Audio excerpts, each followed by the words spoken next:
The country up around our ranch was certainly not anything like this country. It was either flat or undulating, and it had a lot of beautiful playa lakes on it every time it would rain. And when it did, we'd hear the curlews, which had a plaintive call, which you could hear. And if I by accident hear a curlew, they're almost extinct in this part of the world. I'll never forget that plaintive call that the curlew have. It's a long-legged, rather pretty good-sized bird that has a long curved beak, and they waded out in those playa lakes to eat. And then also at night we had lots of coyotes, and as soon as it got dark, those coyotes would start to howl back and forth to each other. And it's a sound that a lot of people don't like, but I love to hear those coyotes howl, and it was wonderful to go to sleep to hear them howling at night. And we had other wildlife too, with lots of prairie dogs. And my mother used to let us sit on the running boards, or stand on the running board, or sit on the fenders, and people had fenders that time that covered their tires. And she'd get out on the prairie and chase badgers. And she never was able to go very fast, and she never did really try to hit one. But she enjoyed seeing them run in front of the car, which they did. And there were also lots of rattlesnakes. And I'll never forget I went barefooted most of the time. We had a man, he was out hunting rabbits one day. And I was going along looking up at the sky, singing, and looked down, and I'd almost put my foot right down into a coiled rattlesnake. And I started screaming and yelling and couldn't move, just stood there with my foot up in the air. And the man's name was Robert Cummings. Robert Cummings turned around and shot that rattlesnake from underneath my foot. But we cut off the rattles, and I think it had about 20 rattles. And the rattles were supposed to indicate the age of the snake. They got a new rattle every year. I don't think any of us ever did get bitten by a snake. I don't recall that we did, but they were there. And also lots of jackrabbits. And I don't see a jackrabbit anymore. They're almost gone in this part of the world. But it was pretty primitive.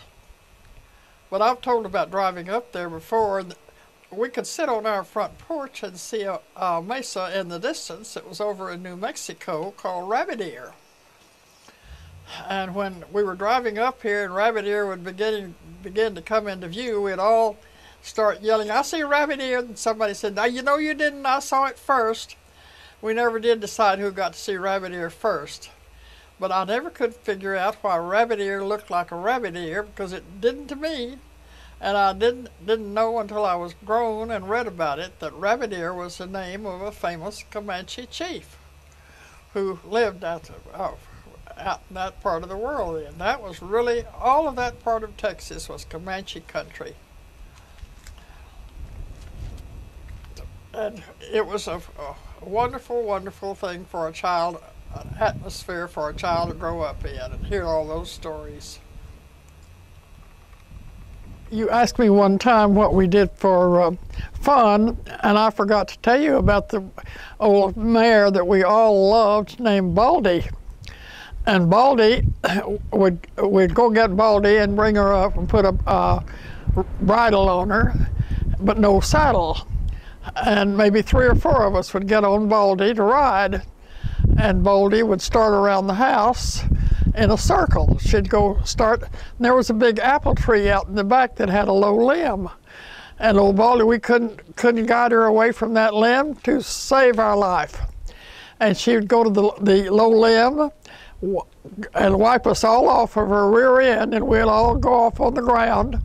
And then she'd get on the other side and stop, and we'd all get on, start around the house again. Come around the house, and Baldy would wipe us all off, stop for us all to get on. We'd get on, and she'd come around and do it. And we would do that for the hour. And I remember time, she was a good, placid old horse and a good riding horse. And I remember one time Aunt Johnny was visiting up there, and she put a saddle on Baldy, and I sat in front of Aunt Johnny in that saddle, and we all rode. There were other horses and people. We all rode over to Buffalo Springs, where there was the springs, naturally. That's why it was named Buffalo Springs, and had a picnic. And that was fun. And there were a lot of mounds around there with stones around them that we always guessed. We never dug any of them up, but we always guessed that perhaps those were Indian graves. We did not know for sure, but they could have been. We never did have any antelope, or pronghorns they call them, rather than antelope. We used to call them antelope, but they are pronghorns. And if they had some on our ranch, we never did see them. They were very shy back in those days. But now you do get to see the pronghorns on some of the big ranches up there. Tell us about some of the people who worked out there that you remember. Well, when I first went up there, the ranch foreman was a man named Alexander, and I really don't remember them too well, and I don't remember their names, because I really was just a little girl. We quit going there when I was 6 or 7 years old. I mean, on a regular basis in the summertime.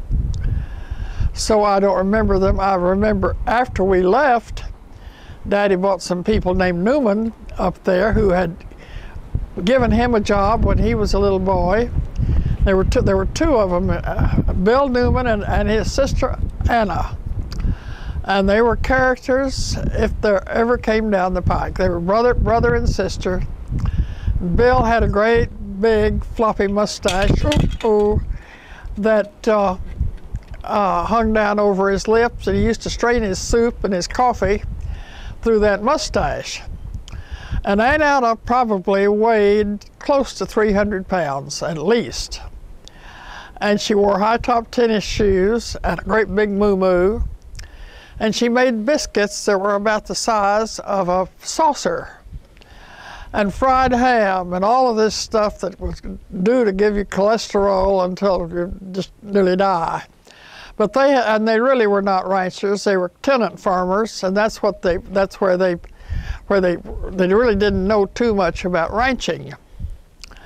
But they had been good to Daddy when he was a little boy, and he wanted to be good to them. Now, Bill had a younger brother, and I'm not sure what that man, his name was also Newman, and he had 3 or 4 children. And so they also came up there and worked on the ranch. But I don't remember the names of any of the cowboys. I remember some of the funny things that happened with the animals. We had a big old sow one time that had about 11 piglets. And I was over at the barn sitting up on the fence looking at those new piglets, and I fell off in the pen. Well, that old sow came after me. They're very, very protective, and they can also be very dangerous. If that old sow could have caught me, she could have really hurt me. But I really made tracks and got out of that pen in a big hurry. And then I remember one time Mother and Daddy was going to butcher a calf. And they had put the calf in the barn to fatten it. And I'd go down every day and look at that calf. And I became very fond of the calf.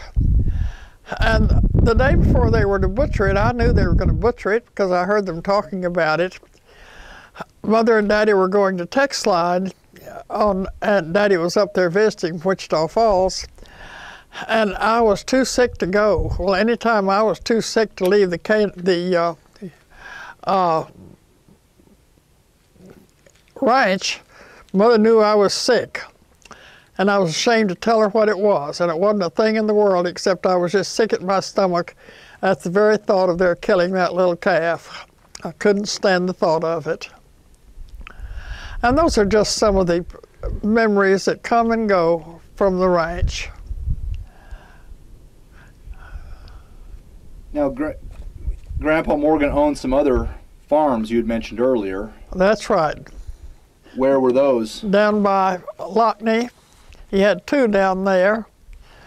And there again, the Newmans ran those farms for him. Bill and Anna were on one farm, and his brother, wish I could think of that man's name. Anyway, he and his wife and children were on the other farm down there.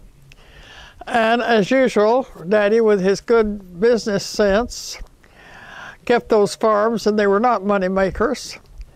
And he got rid of them just before they started putting in deep wells in that part of the world down there, and those farmers ended up multimillionaires.